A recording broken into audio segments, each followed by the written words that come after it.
Hi అండి, welcome to miss అమ్మ world. ఇప్పుడు మీరు వినబోతున్న కథ సలహాల కాపురం. హరిపురంలో ఉండే ధనరాజుకి గుణమణితో వివాహం జరిగింది. ఒక్కడే కొడుకైన ధనరాజు తల్లిదండ్రుల పెంపకంలో ఎక్కడా లేని భయభక్తులతో పెరిగాడు. కొత్త కాపురం గనక వచ్చిన కొద్ది రోజులకే గుణమణికి చీరలు కావాలనిపించింది. ఆ విషయం ఆమె భర్తతో చెప్పింది.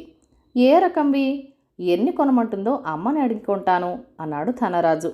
ఆ మర్నాడే తల్లి వేణమ్మ సలహా ప్రకారం నిత్యం కట్టుకునేందుకు 4 చీరలు కొని తెచ్చి భార్యకిచ్చాడు. వారం రోజుల తర్వాత పొరుగురులో ఉన్న ధనరాజు స్నేహితుడి వివాహం జరగబోతున్నట్టు వార్త అందింది.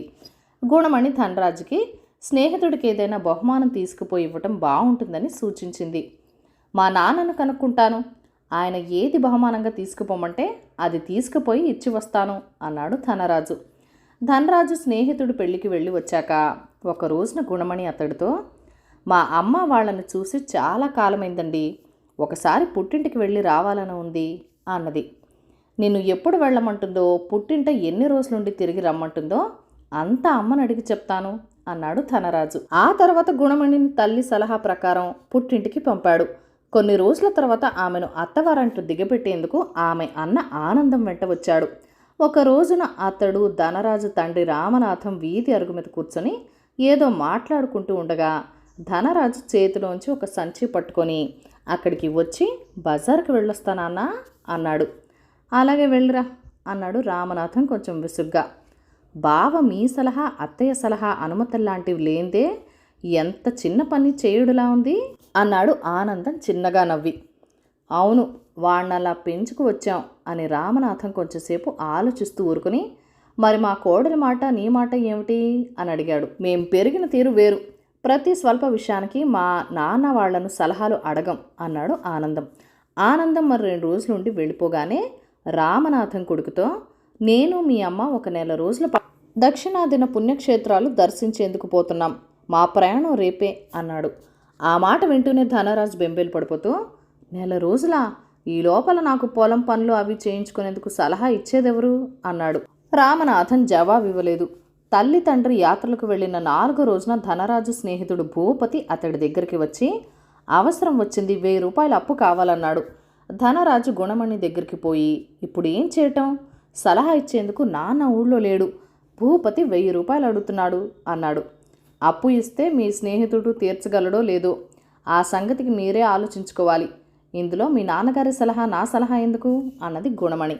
ఒక వారం రోజులు గడిచాక పాలేరు నూకాలు ధనరాజు దగ్గరికి వచ్చి, మనం చెరుకు తోట వేయాలి, ఎన్ని మడులలో వేద్దామంటారు అన్నాడు. ఎంత పొలంలో చెరుకు వేయాలో నాన్న చెప్తే నేను వేయించేవాణ్ణి, ఇప్పుడు ఏం చేయాలో తోచటం లేదు అన్నాడు ధనరాజు భార్యతో.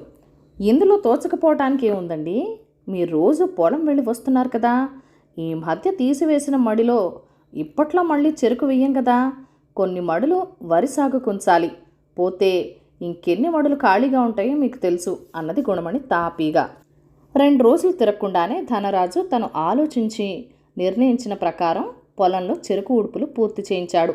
తర్వాత ఇతరాతర పొలం పనులు, ఇంటి అవసరాల గురించి ధనరాజు అడిగినప్పుడల్లా గుణమణి, అవన్నీ మీకేం తెలియనివి కావు, మధ్య నా సలహా ఎందుకు అనడం ప్రారంభించింది. ఈ లోపల తండ్రి రామనాథన్ నుంచి ధనరాజుకు తాము మరికొన్ని క్షేత్రాలు చూడబోతున్నామని, మరి 2 నెలలకు గాని తిరిగి రామని కబురు వచ్చింది.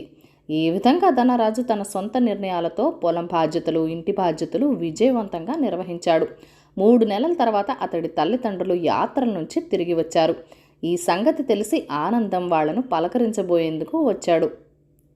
అవి గ్రామదేవత పండగ ప్రారంభించిన రోజులు.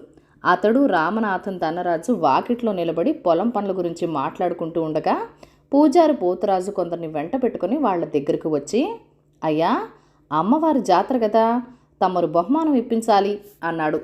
రామనాథం ఏదో అనుభవంతలో ధనరాజు అందుకొని, అలాగే బహుమానం ఇస్తాను, మీ పాటగాళ్ళు, సాముగారడిలు చేసేవాళ్ళు మా ఇంటి ముందు కనీసం అరగంటైనా ఆగాలి అని ఇంట్లోకి పోయి కొంత డబ్బు తెచ్చి పోతురాజుకిచ్చాడు. ఇది చూసి రామనాథన్ చాలా సంతోషించాడు. ఆనందం తన బామ్మర్దిలో వచ్చిన ఇంత పెద్ద మార్పుకి ఆశ్చర్యపోయాడు. అంతలో పాలేరు నూకాలు అటుగా రావడం చూసి వాడికి ఏదో చెప్పడానికి ధనరాజు అక్కడి నుంచి వెళ్ళిపోయాడు.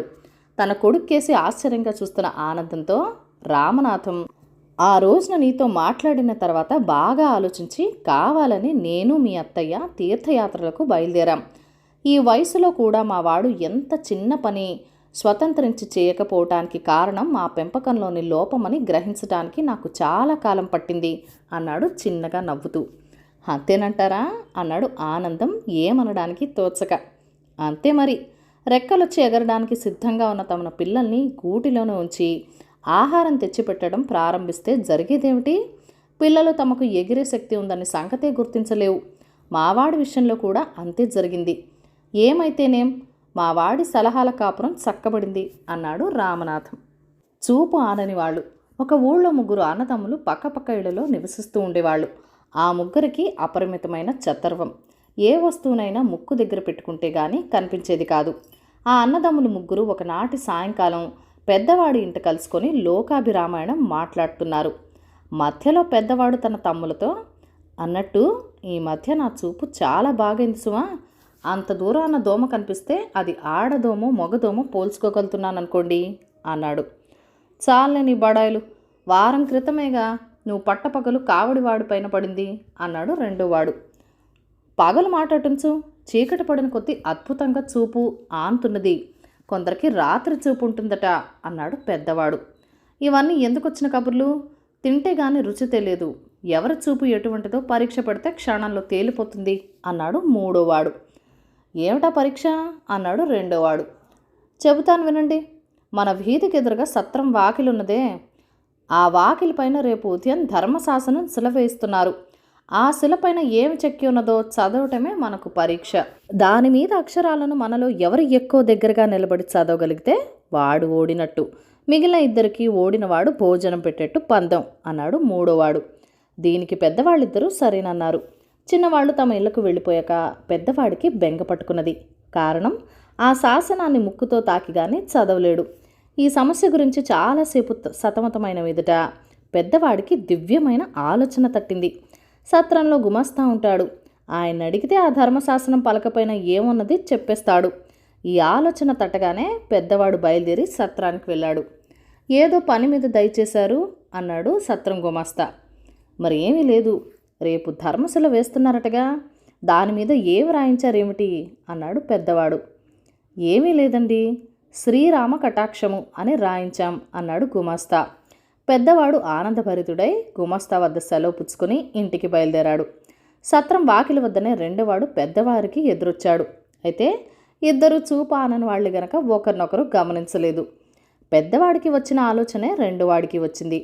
ఆయన కూడా గుమస్తా వద్దకు వెళ్ళి పెద్దవాడు అడిగినట్టే ధర్మశాసనం పైన ఏమి రాయించారని అడిగాడు. ప్రతి వాళ్ళు ఇదే సంగతి అడగడం చూసి ఆశ్చర్యపడుతూ గుమస్తా పెద్దవాడికి చెప్పినట్టే జవాబు చెప్పాడు. రెండోవాడు అంతటితో తృప్తి వెళ్ళిపోక, పలక ఏ రంగుది, అక్షరాలు ఏ రంగు అని అడిగాడు. తెల్లటి చలవరాతిపైన బంగారు చెక్కుడు అక్షరాలు అన్నాడు గుమస్తా. రెండోవాడు వెళ్ళిన కాసేపటికి మూడోవాడు వచ్చి గుమస్తాను మొదటివాడు అడిగినట్టే అడిగాడు. గుమస్తా చెప్పాడు. శ్రీరామ కటాక్షం అన్న దాని కింద శాసనం వేయించే వారి పేరు చెక్కించలేదా ఏం అన్నాడు మూడోవాడు. చిన్న అక్షరాలతో ఫలానా వారు అని చెక్కించారు, దానికి ఏ రంగు పూసారని అడుగుతారేమో, ఎర్ర రంగు అన్నాడు గుమస్తా నవ్వుతూ. అన్నదమ్ములు ముగ్గురు నేను గెలిచాననుకొని ఆ రాత్రి నిద్రపోయారు. తెల్లవారగానే పెద్దవాడింటికి మిగిలిన వాళ్ళిద్దరూ వచ్చారు. ధర్మశాసనం చూడబోదామని ముగ్గురికి ఆత్రంగా ఉంది.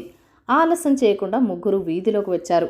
పెద్దవాడు చప్పున ఆగి సత్రం కేసి చూసి, ఇంకా దగ్గరికి పోవాల్సిన అవసరం ఏముంది, శాసనం పలక మీద అక్షరాలు ఇక్కడికే కనిపిస్తున్నాయి, చదవనా, శ్రీరామ కటాక్షం అన్నాడు. ఆ మాటలు విని చిన్నవాళ్ళిద్దరూ నిర్ఘాంతపోయారు. ఒక్క క్షణం పాటు ఓడామని భయపడ్డారు. కానీ రెండోవాడు తెప్పరిల్లుకుని, పలక ఏ రంగుది, అక్షరాలు ఏ రంగు అని అడిగాడు. పెద్దవాడికి గోతులో పడ్డట్టయింది. రంగా, నీకు రంగు కనిపిస్తున్నదా ఏమిటి అన్నాడు ఆయన రెండోవాడితో. స్పష్టంగా ఉన్న రంగు కనిపించకపోవటం ఏమిటి, తెల్లటి పలక మీద బంగారు పూత పూసిన అందమైన చెక్కుడు అక్షరాలు కనిపించటం లేదు అన్నాడు రెండోవాడు. మీ ఇద్దరు ఎందుకు పోట్లాడుకుంటారు, ఆ పలక మీద చెక్కి ఉన్న చిన్న అక్షరాలు చదవగలరేమో చూడండి, పెద్ద అక్షరాలు కబోది కూడా చదువుతుంది అన్నాడు మూడోవాడు. పలక మీద చిన్న అక్షరాలు కూడా ఉన్నాయా అన్నారు వాళ్ళు పెద్దవాళ్ళిద్దరూ.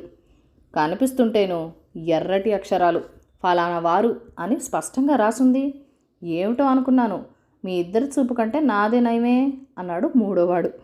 పెద్దవాడు తాను కూడా గెలిచిన వాడితో చేరే ఉద్దేశంతో, నీ చూపే మన ముగ్గురిలోకి మంచిది, తర్వాత నా చూపు మంచిదంటాను. పెద్ద అక్షరాలు గుర్తించింది నేను కదా. మీరింకా ముందుకు పోబోతుంటే నేనే ఇక్కడ ఆగాను. అందుచేత నీకు నాకు రెండోవాడు భోజనం పెట్టాలి అన్నాడు. రెండోవాడు పేచీ పెట్టాడు.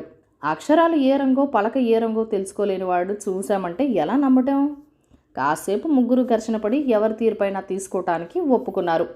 ఇంతలో సత్రం గుమస్తా అటుగా వచ్చాడు. అయ్యా, మీరెవరో కాస్త న్యాయం చెప్పండి.